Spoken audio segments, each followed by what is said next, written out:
Hey everyone, welcome to AP European History. The purpose of this screencast is to give you a brief overview of the course. So, first of all of us who are in AP European History are here for a variety of reasons. We come from a variety of backgrounds when it comes to previous experience in advanced placement classes. I know some of you will have already taken a number of AP classes and you're feeling very comfortable with the rigor, the expectations when it comes to workload, writing essays, etc. And some of you this is going to be new for you, and that's okay. Regardless of what your starting point is, you're going to be ready to either take the final exam at the end of the year, or for those of you who are planning to take the AP exam, you're going to be ready for that as well. Couple of little tips for you guys. Please make sure that you familiarize yourself with the course. Click through all the buttons. Make sure that you're reading the syllabus very carefully. Go through the PACE chart.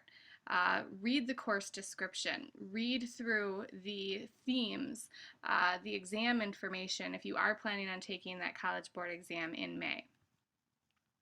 Sometimes, I'm not going to lie, it can feel a little bit stressful to be in an AP class. You have lots of things that you're expected to read in this class. You not only have the content that you're reading, but for every chapter there's also a primary source reader.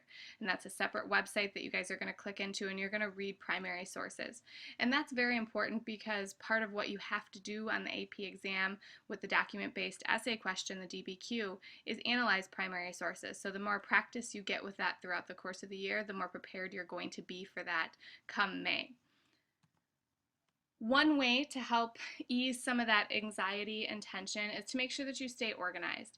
Again, if you do have a printer, print off the PACE chart. That's going to let you actually check off items as you complete them. And go into each week with a plan. Don't just sit down and say, well, I'm going to try to get everything done. You need to know what your tasks are, figure how long it's going to take you to complete each of those, come up with an approximation, and then figure out if you're going to try to do that all in one day, if you're going to break it up over the course of the week, if you're going to save it for, the end of the week, or if you'd rather do it earlier in the week. Plan your time around the e-session too if you're going to be able to attend that. Would you rather complete assignments after you've come to the e-session, or do you want to have those done before you come to the e-session? Those are all things that you need to think about. Either in Google Drive or on your desktop on your computer, create a folder for each class, not just for AP Euro like it says here, but for each class really. That way you will have all of your files for this course stored in one place.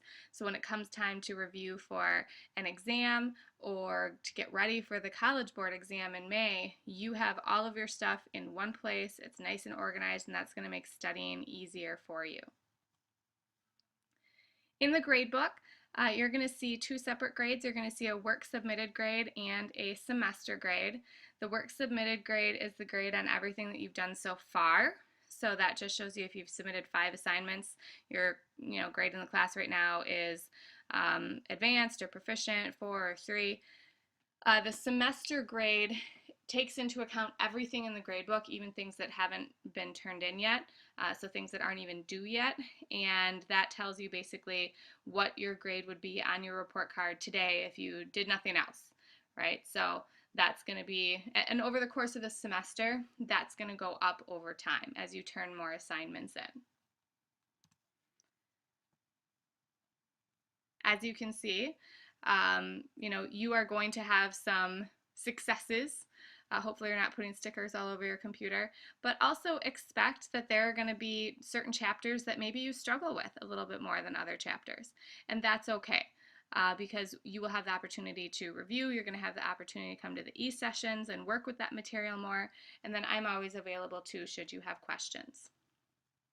And I know that some of you as part-time students can't attend the e-sessions when they're offered Thursdays from 8 to 9. So if that's the case and you need extra assistance, we can always set up a separate day and time that works in both of our schedules, and we can meet one-on-one to go over things that you may need help with. Your assignments for this class, again, they're all listed on the PACE chart for the whole semester. The reason we put together a pace chart is because that's the pace at which you should move through the class in order to be able to finish successfully and without a bunch of stress at the end of the semester. So do your best to stay on pace. It's really hard and really stressful when you get a couple weeks behind in this class or in multiple classes to try to get caught up and to do a good job. Your learning is going to be compromised. You're not going to remember that material as well because you were rushing through it just to try to get stuff turned in. When you read the text, don't just skim. Okay, actually read the text. Use those textbook tools that are there in that tutorial I made for you guys to add sticky notes, to highlight, and make sure that you actually look at the pictures and read the captions. Look at the primary sources. Read those captions. That's all important information too. So don't skip it. When you're completing assignments, make sure you read all directions very carefully. And if you get stuck, rather than try to wing it and turn something in that is done incorrectly, email me with questions before you submit your assignment. Sometimes there might be misunderstandings. I may send out an email or an announcement that confuses you. There may be assignment instructions that confuse you. But like I said, don't just kind of go full speed ahead. Take the time to figure it out and make sure that you're doing things the right way. When we do have our weekly e-sessions, they're going to be a mix of reviewing content information, doing some activities, source analysis that are built into the chapter, and some help time too. So there will always be time at the end for you to stick around and get help with stuff and ask questions. For the e-sessions, if you can't attend live e-sessions, they are all recorded, and so that can be a valuable review tool for you as well to watch those recorded sessions. Think about, as you approach the class and as you go through the class, think about what your goal is. Are you just taking AP European History because you love history, you love European history, you want to be challenged, or are you taking it because you really want to be prepared for that AP exam in May? That's your whole goal. That might change how you approach assignments and how you study, right, depending on which of those two scenarios you fall into. Hopefully by the end, everyone will be an AP European History geek, however.